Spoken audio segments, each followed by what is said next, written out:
And I'm going to talk today about why and how I do what I do, and how the various aspects of each aspect of what I do, inform one another.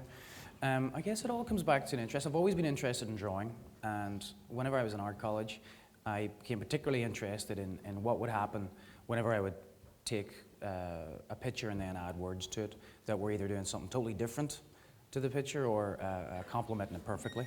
And that relationship between words and pictures fascinated me. Oh dear. So a lot of my very early painting focused on this dynamic of like what would happen exactly, how it changes, how that third ground in between what the words are saying and what the picture's showing. And kind of by accident, I fell into making children's picture books. It all started whenever I was working on this sketch on the left here, was a composition for an early painting. I think my painting work has changed an awful lot since then, primarily because I've found, for me, the perfect platform to explore how words and pictures can work together. So this one drawing that started off as a composition for a painting about somebody trying to catch something as intangible as a star, there was a lot of potential for narrative in that one single illustration, and it then turned into a series of images before it finally clicked. And one of the reasons that it finally clicked was a friend suggested it to me. I've always loved picture books.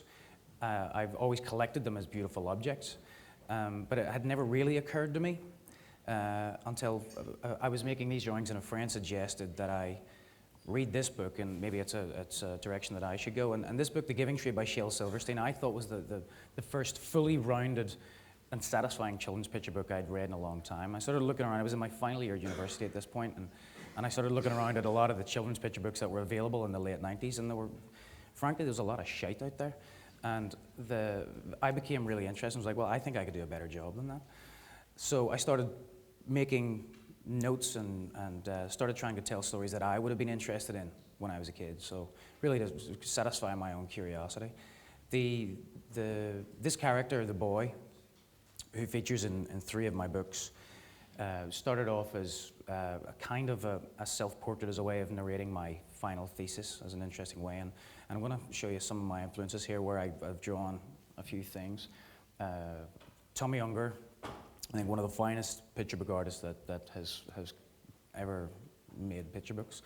Really only made a few and then stopped and turned into a political activist. But my boy character, I guess, is partly inspired by this character, Moon Man.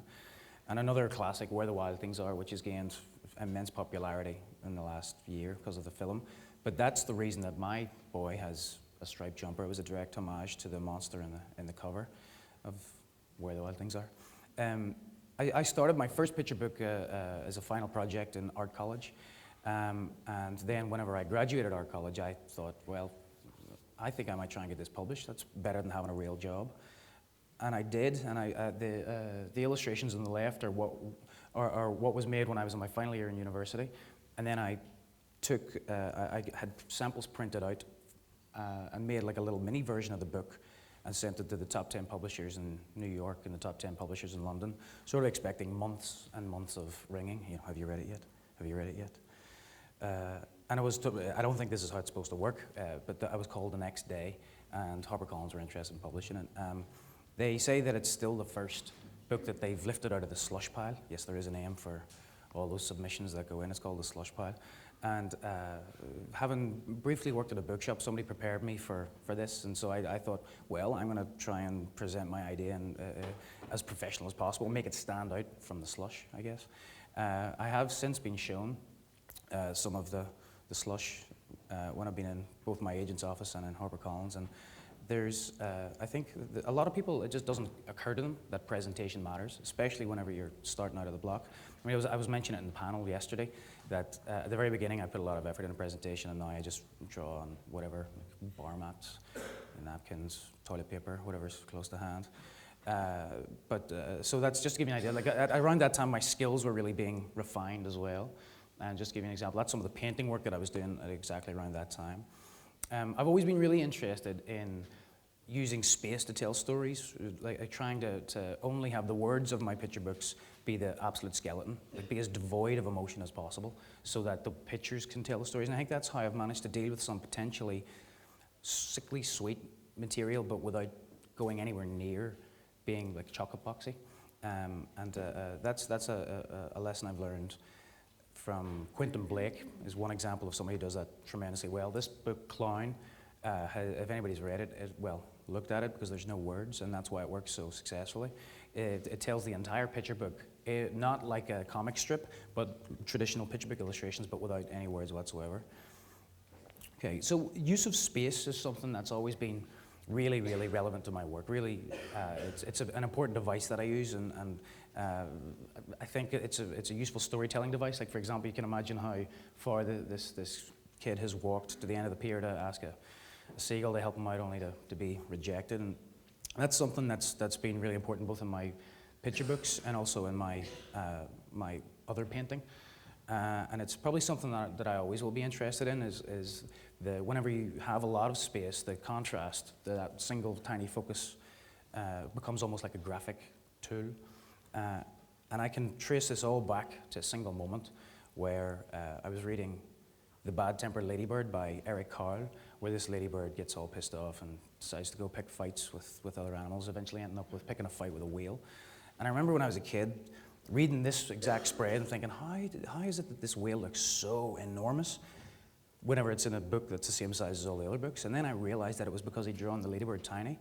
And for the very first time, I discovered scale and perspective. And it was like I was let in on a magician's secret. So that started a whole spate of whale drawings for me. I would draw a normal-sized fish and then put a tiny boat beside it, and all of a sudden it became a whale. I loved it. My dad calls it my whale period. So, I mean, you can see how that comes back to my picture books. I'm just going to talk quickly through some of the things that I learned right off the bat when I was getting my first book published, which is that generally you can't use any other color of type in a picture book other than black. And that's because whenever it goes to co-editions, they print all the books first and all the illustrations first, and then they divide them up with the various countries and print the colors on afterwards, or the type on afterwards, and it's called black plate text. So I had to redesign the entire first book based on this, because originally this writing was in the bottom right-hand corner there, and that affords every country to put their little adaptations on it. Like, for example, the Americans totally changed the ending of the story because it wasn't sweet enough, and they didn't get the sense of humor. Like, this is the American version, and this in the UK version it says he wanted to fly up in a spaceship, but the only spaceship he made was, but his spaceship ran out of petrol last Tuesday when he flew to the moon. And then this is the American version where it says, but the only spaceship he owned was made of paper and didn't fly very well, which is just a bit crap. It's a bit defeatist, really. Anyway, moving on. So this is because of the black plate text. It just reduces the cost of the printing so that they can afford it. I've been in meetings where they're trying to reduce the cost of a book down to 2 decimal points, so that each book costs like 7.83 pence to produce, and they're haggling over whether it should be 8.4. It's ridiculous. So that's why this exists, and I particularly love the Japanese version of this book, only because I can tell they use the same font. I have no idea. I'm assuming that says How to Catch a Star. I've never had anybody translate it for me. But I did learn how to spell my name in Japanese for a while, and then I forgot. Okay, so the next book, I had to go through a difficult process, because I handed my first book in as a finished project, and my second book, I had to go through the process of working with an editor, really for the first time, which had its ups and downs. But I also wanted to develop this character's world a little more thoroughly, and one of the influences for how I looked at the way light and shadow worked was Edward Hopper. I can't really go any further without mentioning him. At the same time as I was making the book, it was about a boy and a small animal in a rowboat in the middle of the ocean. And somebody says, oh, you've clearly read The Life of Pi then? I was like, oh, shit, somebody's beat me to it. Then I read the book, realized it was nothing like it. There was no brutality in my book, unfortunately. I did propose an alternative ending where the boy and penguin get eaten by a shark at the very end, but it wasn't flying. But anyway, because of this book, I ended up referencing the very last page of my book to the cover of Life of Pi. In Lost and Found, I started using more than watercolor. Why I was using watercolor first books, I really can only liken it to this reason, that it was the cheapest possible paint that I could buy when I was in art college. Save more money for beer. In this book as well, I started experimenting with some graphic elements like the arrows and and my style was starting to really change. And that's something I've never really tried to rest on my laurels with something that works. I'm always kind of looking at what didn't work and how I can adapt and develop and change. And here's some of the early drawings from Lost and Found as it was happening, as I was trying to figure out what the story was going to be about. And there's a spread from my sketchbook. And the tricky thing is trying to fit everything into 32 pages, and not everything always makes the cut. The cover, I knew I wanted it to be a moment from the book or I knew I wanted it to not be a moment from the book, but really something that either happened before or after, so it's all kind of ambiguous. I'm a big fan of ambiguity, which you might notice on my work later on. But so it goes from the sketch to the final watercolor, and I've tried in as many cases to leave in the original crop mark so you can sort of see the history of the painting. It goes from there to the cover. And one of the things I've always tried to do is to think of things beyond their obvious conclusion. I always take things a little step further. So whenever I had a launch for the exhibition, an exhibition of the original artwork, rather than use just one of the images to promote it, I recreated scenes from the book using my younger cousin Henry, dressed him up as the character, and then brought him down to the place where the exhibition was going to be. Unbelievably, I managed to talk Belfast Zoo into letting me into the penguin enclosure. And it was only when we got in there, this is my cousin Henry. I don't know if you can tell from that picture, but he's absolutely terrified.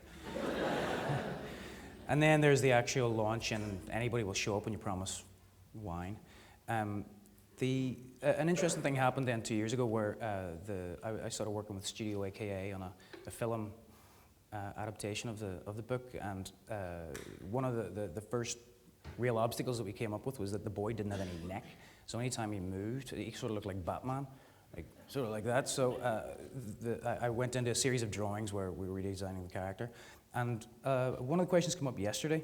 Sorry, just drink of water. One of the questions came up yesterday whether I liked the final product and whether I was pleased.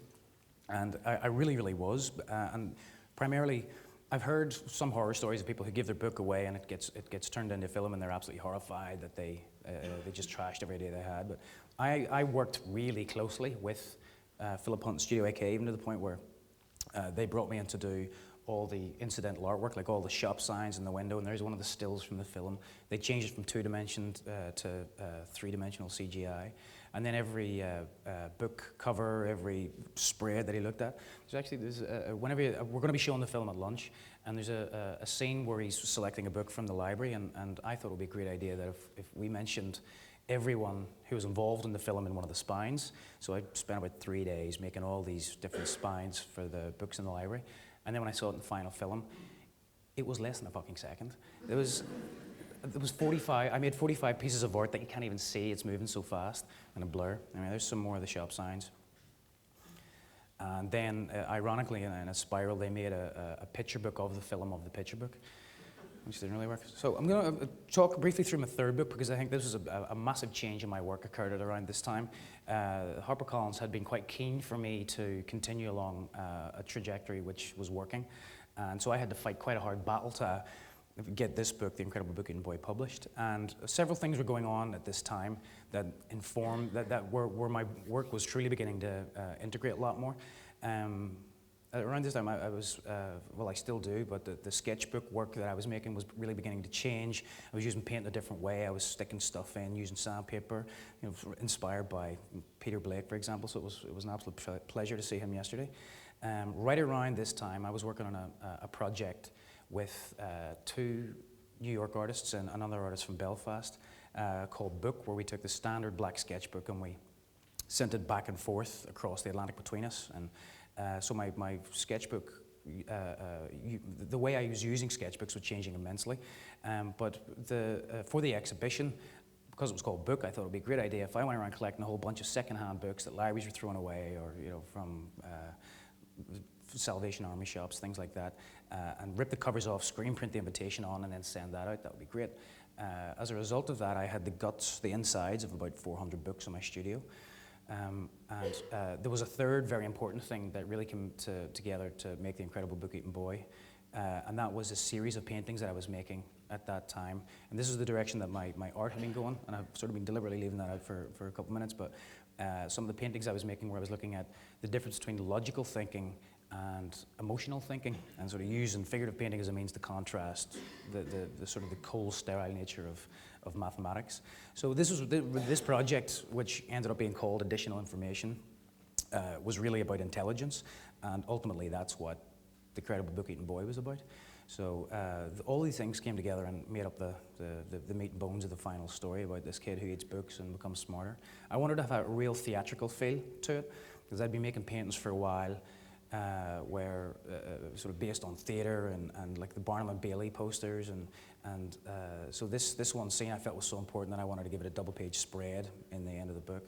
And here's a couple of the early drawings that I was just making, sort of, as the idea was beginning to form on my mind. I began like thinking like a film director, like where would the camera be, and then some of the tests, the early color tests I was doing. As soon as I told HarperCollins I was going to be painting all the illustrations on pages from old books, their first thought was they freaked out. They thought it was going to be an absolute legal nightmare.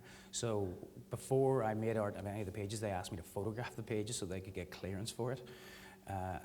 Because of that, I ended up taking all these photographs, like this one on the left, and so that's how you see it before I glued it down and drew on it, and that's how it ended up. So that's a before, so that they could get clearance, and they found this book in France, the tiny bit of writing you see down there, to get clearance, and they tracked them down and had to ask. I guess they're just protecting themselves. So that's how that one ended up. I think it's worth mentioning Sarah Finelli at this point, because I've been a fan of hers for a while now, but it wasn't until I was making Book-Eating Boy that I really sort of began to appreciate and became aware of how good her sense of colour and handwriting, her use of typography were, and that's hand-done typography is something that's always been really important to me. And in fact, there was a point where I wanted to handwrite the entire book and use some, mix that with Letraset. That didn't happen because of all the co-edition nightmares that would have created, but there was aspects of the book that were handwritten, and I thought it would be a great idea that rather than give it to somebody else, say in Mexico to do, or Spain or Italy, that I would handwrite it. This is the Spanish version, and this is where it became clear that this was not going to work very well, because all that writing on the right-hand side is all the legal information that's needed in the book. So I would draw this, and then I would send it to the Spanish publisher, and then they would send it back with like red circles for all the mistakes I'd made, because I don't speak a word of Spanish. And this happened about 3 times before I thought, you know what, this is not going to really work. So by the time it came to the Japanese edition, HarperCollins said, forget it. It's the first time I'd also ever used photography in my art, so that spread, you see, is I was taking books in my studio and just throwing them up in the air and photographing them. So I was really beginning to just test different ways of making image. Like nothing really was off limits as far as I was concerned. And so I'd land the ground and throw the books in the air. Actually, my younger brother, who's somewhere in here, was there with me, so we could get 2 at once. And he threw the big book, and God love him, he's not very coordinated, so he didn't throw it straight up, and the big fat one landed on my head. But as you see, the 2 things that I was working on at this time were really coming together to influence each other, like the mathematical equations in the Incredible Book-Eating Boy, and then like the game theory equations that I was working over portraits as a way of exploring different ways of looking at the same information. So this painting is called Still Life with Control and Chaos. So just 2 very opposing thought processes. And I'll get into that just a little bit more later on. But here's how the cover of The Incredible Book-Eating Boy started. I was at one point going to make more of the fact that edible was incredible, but never really went down that road. And there's a few of the alternative versions of the cover. At that point, the HarperCollins were starting to notice that my work was being bought as much by adults as by children, and starting to appear in design bookshops. So we went ahead and started trying to advertise, to target those people directly. So this is an ad that appeared in the Guardian, where it sort of plays about with a food menu. But that's just going to show, I'm always trying to think of ways to bring a project further. Like this is something that still hasn't seen the light of day, but might, The Incredible Book-Eating Bag. And then I'm not sure if it's out yet or not, but the Incredible Pop-Up book, which if it isn't, it's due to be, I think this week. Anyway, so for the 4th book, I was going back to the character from the first 2 books, and I knew that this was going to be the completion of a trilogy. I wanted it to, or was it?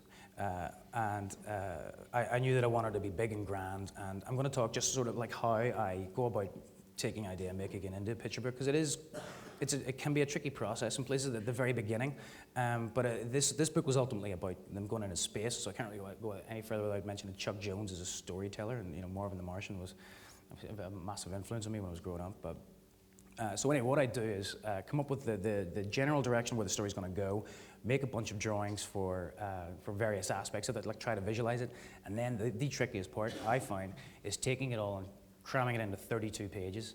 Because the reason there's only 32 pages is that all printing has to happen in multiples of 4 because of the way they fold the pieces of paper, and apparently 40 pages is too long for children, and 28 pages or 22 pages, whatever it would be, is too short. You really can't get it done. So I make all these drawings, and then I just go through pages and pages of thumbnails, like working out, okay, is this going to be a single page illustration or a double page? It's going to be a vignette, what's going to be? And then once I get to this stage, I start making more detailed line art so that I can work with a designer and drop the text in, so that when I do go to make the final art, I know exactly where to leave room for the text, and nothing needs to really be juggled about later on. So there's how it turns from there into final art, and then the text gets laid back over it. But this is another interesting example of where I've been faced with this obstacle of I've got too many illustrations to fit into this 2-page spread. So how do I do it? How do I take what should really be 6 pages and put it into one? And so in this instance, I think there's always a very creative way you can get around that by having like the same flat background and just the characters appear multiple times as if like in a time sequence. So, but it's this has never really bothered any kids. They're not like, how's the boy appearing in the same place twice? And in fact, children's logic is something that absolutely fascinates me. There's a lot of liberties taken with this book, and nobody seems to be bothered by it. The fact that the boy doesn't need a space helmet to breathe, and the penguin does, or sorry, the Martian does. But I think that's one of the things that I've been lucky enough to tap into about what does work and what doesn't work, and if by just sort of letting myself go and being subtle with those liberties, being those beliefs that are being suspended, then I think that's what works. Because I think whenever you try to be too forced and try to be too magical and grand, it seems like you're, to a child anyway, it seems possibly like you're trying too hard. And I think that's one of the reasons that I've become most interested. I do occasionally, well, for every book I would take an aspect of the early storyboard and bring it to a group of kids and let them read it and see what comes back to me. Because somebody at the age of 4 or 5 or 6 will see through holes in the story in a second, and they'll let you know about it, no problem. But ultimately I do write the books to satisfy my sense of curiosity. So I want to make the books that I wanted to read when I was a child. So the styles of the books are all sort of beginning to amalgamate as well. I was using materials in a new and interesting way before, like starting to put in some found stuff. Like this, the moon is made out of a piece of paper that I found in this abandoned building. So all those spots are grease stains or tea or coffee or whatever the hell the guy did sitting at that table. Okay, my 5th book was made kind of backwards, but due to time and because it was technically commissioned. HarperCollins wanted me to make a book about FSC paper, which is the Forestry Stewardship Commission, which is basically replenishable forests. I thought they did that anyway. I thought when they chopped down the tree, they planted a new one, but apparently not. So they asked me to make a book about paper. Go. I was like, oh, okay. And I, like everything, left it to the absolutely last possible second. And then they said, okay, we need something for the Bologna Book Fair tomorrow. So can you come up with something? So I made this piece of art, which was with a bear and an axe and a tree stump, not really knowing where it was going to go, and tied myself into that. And but ultimately I didn't stray too far from that at all, because this is how it looked, and then even for the paperback version, that's how it worked out. But at this point, it's on a technical note, it's the first time that I was using Photoshop as a means of post-production control. When I look back on The Incredible Boy, there's a lot that I was really dissatisfied with. There was a lot that the scans picked up in the artwork that weren't intended to be in there, like shadows, depths of field. And I just made the original art, sent it away, and then saw it in the book, and that was it. And for this book, I was able to scan the artwork and get it back, and then work over it again. And in cases even just use sort of digitally flat color. And this is a job that I was working on for the Irish Times a couple of years ago. And it was the first experience I ever had of doing that, because I had it scanned myself. And I thought that the style was working really well. This was, I don't know if anyone remembers, this was a campaign a couple of years ago where it was imagine what children, imagining what children dream of being when they grow up. And so this girl clearly wanted to be a gynecologist and an evil architect. But so a big part of using Photoshop in my work, I had an internal debate about how important is it to have an original. I mean, this is art that's being made to be reproduced, so does it really matter that it's what's reproduced is totally accurate of what was physically made? And I don't think that it is. I mean, I do try to. At one point, I sort of came to the resolution that I want to have an original so that I can sell it, make some money. But the irony is, I've never sold a single illustration from any of the books. Also, another project that I was working on, Brian and Richard, with for a candy brief, I changed the way that I was drawing trees, and that ultimately fed back into this book too. So I just thought I should point that out to, if they're in this room, that's their fault. And then for the very first time, I was using Photoshop in flat colors and mixing it with like a sort of a dirty, contrasty paper. Like in the buggy there, that's totally digitally colored as opposed to the old paper. And that was something that was happening a little in my book. Although, actually, this is a poor example because that pink is one giant sheet of pink paper that I glued and clamped together and then laid in the trees digitally afterwards. But I want to talk about a few illustrators that influenced me and stylistically, like using that combination of flat color mixed with sort of organic hand drawing. Mark Boudevant, to mention one, and then M. Sazek, who does all those books. This is London, this is Paris, and goes into even more swinging stereotypes than James Jean does. I'm just pointing out to everybody his alcohol image that he showed a couple of days ago. I'm only joking, James. But the M. Sazek books clearly influenced me, and this was a project that I was doing with the Brooklyn Circus, this clothes store. And M. Sazek also reminded me of Sempe. He was one of the first people who ever made me want to draw, like his series of Nicholas stories. If anybody's never read them, you really should. They're absolutely tremendous. And his ability to sort of create an environment where the story is happening in a very small corner, almost like as an afterthought. And that's something that I really found fascinating. Anyway, back to the Great Paper Caper book. The story that I eventually pulled out of it was all about a bear and paper airplanes, and which it unfolds as a crime story, sort of like Columbo, Columbo and the Chuckle Brothers. I really wanted this book to have a real undercurrent of my sense of humor, maybe because of the subject matter, and I try to not be moralistic at all. I don't like sort of being that forced. And I also just really sort of have a hard time bringing myself to be quite so serious in illustration. And that comes through a lot in my illustration, and that partly might be as a way to counter the very sort of heavy philosophical debates I'm having in my art. So I try to use a lot of subtle humor in my illustration. Like this is a piece that was for the 50th anniversary of Helvetica, where a bunch of different artists were given a year. So I was given 1979, and it illustrates some sort of event that happened in 1979, and that was the year, the first nudist beach in England. So imagine being the first person there. And then I was also starting to try and apply my sense of humor to some of the object-based art. The more I was becoming interested in collage, the more I was interested in working with objects for their inherent qualities, rather than recreate that in paint. So this is a piece at the beginning of a project I made called the Songwriting Machine, and this is one called the Short Story Writing Machine. And on the theme of working with objects, this was a pair of shoes I customized there was a book called Custom Kicks out a while ago. And I thought that a lot of people would be just drawing all over a pair of Converse, and so I tried to get away from that as far as possible. So I made a pair of 1940s influenced high heels with actual magpie wings. And this photograph was taken, believe it or not, at 4 a.m. In the morning. It was about the only time I could get access to the runway. And timing again was lucky because I guess I get away with a lot of shit in Belfast. A week later was when that truck drove into Glasgow Airport and security went through the roof. And then another piece, it was interesting to notice Serge's piece earlier of the Darth Vader project. I actually remember that and just then put two and two together. So I created, for that same project, to customize the Darth Vader helmet, I made a phrenology helmet. So all the aspects of Darth Vader, his brain, like those are all random stuff. Only a third of which are Star Wars influences. Like I think in there's beef or salmon, or that's really.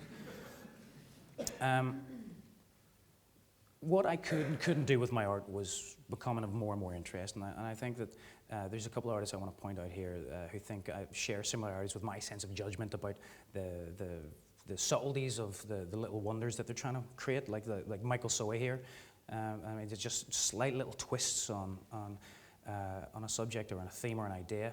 And as I always liked that the title of that book that was referenced by Pentagram yesterday, the Art of Looking Sideways.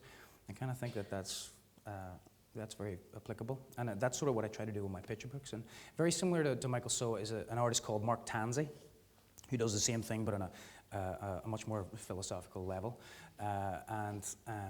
where he sort of really starts questioning the way we see things and the systems that we use to understand.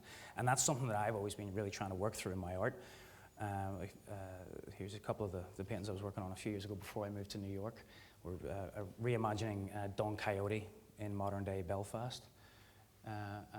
This one on the left, suspended, again ambiguous. You don't know whether he's going left or right or up or down or what. But I guess in order to make the type of art that I was trying to make, which was countering figurative painting with some sort of logical information, I think I convinced myself that I needed to make my painting more convincing, and so to make it work. And so I started really trying to concentrate on making a painting look as figurative as possible, and then starting to pull it back, because once it started getting too tight, I was aware that it's kind of pointless, and there's something about the interest you say about the brushstrokes. But anyway, so this is when I first moved to New York. This is a painting called Before and After Painting Number 1. I don't ever intend for there to be a Before and After Painting Number 2, but this is the middle panel is, well, there isn't a middle panel. It's that missing step. It was like, I arrived in New York and I knew ultimately what I wanted to happen, but I had no idea what the hell happened in between. So it's a lot of my work is about hidden things, about the gaps in alternative perspectives and people hidden by systems.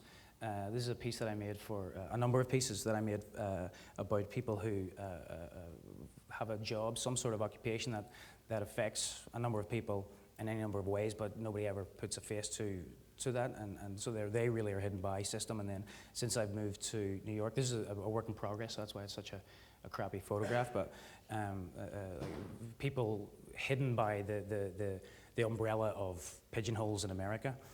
So this is a guy who works down the street, and it's going to be called Matter in America. And I've been using Pantone references a lot in my work, where I take a Pantone book and match up the colors, and then have an arrow sort of indicating what color is what. And that's sort of my way of overanalyzing.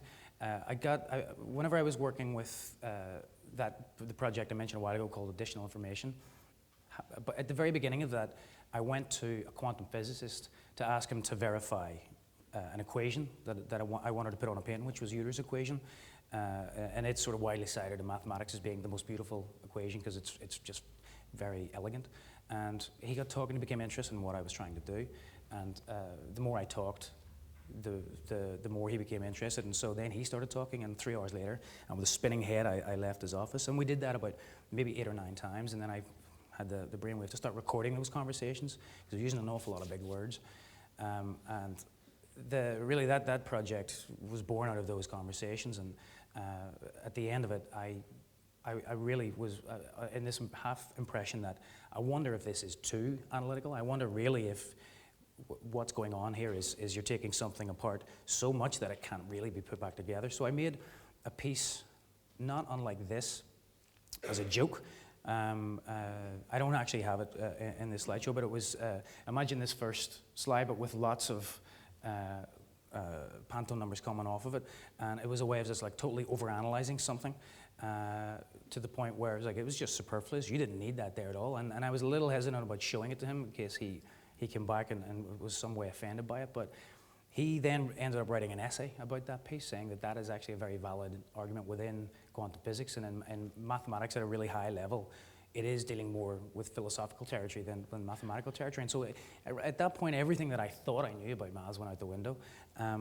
But this particular piece is about that real gap between looking at things, like the alternative perspectives. So here on the left, you're given one way of looking at the information. Well, that's really blurry. One way of looking at the information of this person, so the physical paint is one way of looking at her. And then when that information is removed and replaced with Pantone numbers, so you're given the numerical equivalent, it's totally different. And like right around I was making all this work, I was having conversations with my girlfriend, who is she's a structural engineer, and she was fascinated. She was like, you know, in your line of work, you can do anything and you're not going to be wrong as long as you have the right guff to back it up. But in her line of work, if she does something wrong, it's got serious consequences. And I became that fascinated as well. Not long ago, my world sort of collided, where people wanted to start hiring me as an illustrator using this style. And so this is a piece for Wired magazine, which was ultimately about people being changed by technology. And so this is a portrait of Bill Gates and the explosion of Google. And I want to just throw in a couple of I think that a lot of my painting references or influences can be summed up sort of in these two directions. John Singer Sargent, just for the technique that he uses, the way that he just uses brush strokes with so much energy, and Gerard Richter, who paints psychological portraits, who sort of looks past what the actual likeness is and more into the person's mind, which I think is fascinating. But ever since I moved to New York, I've recently started painting on wooden surfaces as well.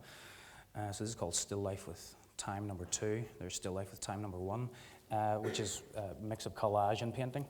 And I guess this new direction in my work in using wood is bound to be a direct influence from my studio mate, Mac Primo, who basically makes, sawdust, I suppose, for a living, which doesn't really work well whenever you're in the next room and working on oil paints. But this is an example of one of his work. And then ever since we moved into the studio together, we started working on projects together. And this is a piece that we both worked on where his style and my style sort of melded into one, and it was hard to tell the difference. But as much as he's influenced me, I've had an effect on him. He started saying "I mate" now instead.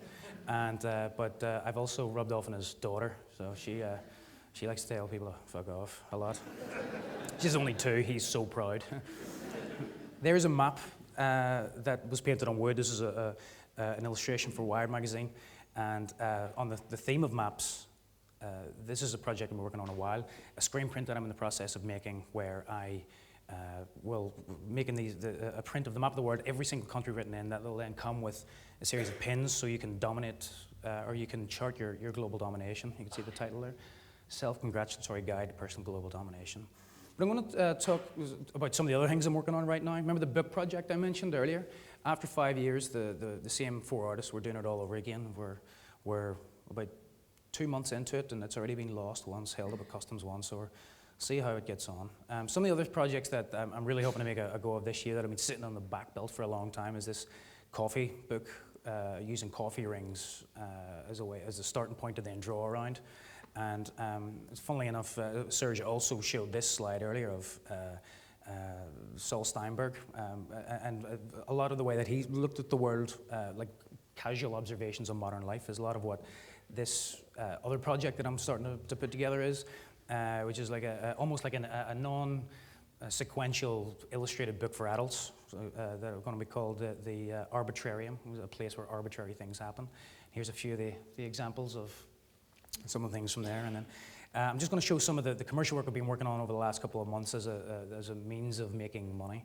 This is about the turning something like the American saying, if you're given lemons, make lemonade. So the economic downturn, and then a big conversation poster. This is a poster for an event in London last week, and then a couple of regular gigs that I get, which is drawing a map of one city and what you would do there in 5 hours for United Airlines for their in-flight magazine, and that sort of proves a nice little bit of stability in my life, just so that I can continue making art. And this is a Fathom painting. I was going to get into that a little more, but I think I'm tight on time. I think this is something that was showing around Dublin the last couple of weeks, and it's an example of some of the work that I do for free. I have a real problem saying no. This is for a homeless charity, but I'm going to rattle through these. This is from Movember, Hitler with a Salvador Dali mustache. Because I want to talk about these two things at the end. It's two picture books that I'm currently working towards. One of which is this series of characters that are as yet untitled, and using their collective mindset as a way of making really boring subject matter interesting. And it started off as a pitch for Orange that never really went anywhere. So I was given like, illustrate priorities, you know, and illustrate the road ahead.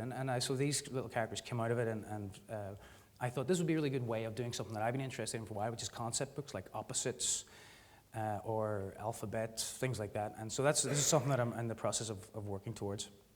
Sort of, but a little more advanced opposites than happy, sad. Maybe a little too complex though. But they're going to start off life as in a narrative story. But anyway, okay, this is the last thing I want to talk about, and this is the book that I just finished, and this is going to be in a film that's coming out next year, and it's a bizarre little turn of events where there's this film that's being made called, I think the working title is This Beautiful Fantastic, and in the film the main protagonist is a girl who is an aspiring picture book author, and the director of the film, whenever he was given the manuscript, loved it, but didn't really like the book that the writer of the film, which is a beautiful script, had written into the book. And I mean, it was pretty cheesy. He showed it to me. There was like a wise sage at the top of a mountain in it. And so he says, okay, if I want to take this project on, I want to have somebody else do the picture book. And he contacted me and he let me read the script, and I thought, absolutely brilliant. I would love to do something like that. It's I don't think anything. Well, I've never done anything like that, and it's like sort of the ultimate product placement, but not really, because the book is being created for it, but then will stand on its own. And so we went around circles, and what ultimately ended up happening was I was able to pull a very old idea out of the sketchbooks that for the beginnings of a story that I had started to make about 9 years ago when my mother died, about sort of how people deal with bereavement and loss, and that's a very important element of the film, although it is actually quite funny, but it's. So what was really cool was that we were able to work together, so that the chair that I made in the picture book is going to be the chair that the elderly figure sits in the film, and then like the interest in horticulture in the film came in to influence the book. So it was kind of like a real integrated process. But the general premise of the story is that it begins with a small girl and sort of like a fatherly, grandfatherly figure, doesn't specify, and about the relationship that they have. And but one day she goes looking for him, only to find that he's not there anymore. And in order to deal with it, she takes her heart out of her chest and she puts it in a bottle to keep it safe. But then after a year, she wants to get it back out, but doesn't really remember how, and that's sort of how the rest of the book unfolds. But here is a few sneak previews of the final art. And I've gone back to using watercolor for the first time in a long time. And that's the sort of the climactic moment of the beginning. And then, of course, nothing breaks the bottle. But there's this illustration technique I've been developing sort of over the last few years, like this explosion of collage and paint and throwing all things at it that I use in a couple of different jobs that were sort of very quiet on the side. And this comes back into this book in a big way. But I'll sort of leave you there. That's how the cover's going to look. And the timing of the launch of the book has been delayed to suit the launch of the film, which is going to be next year sometime. And that's all I got.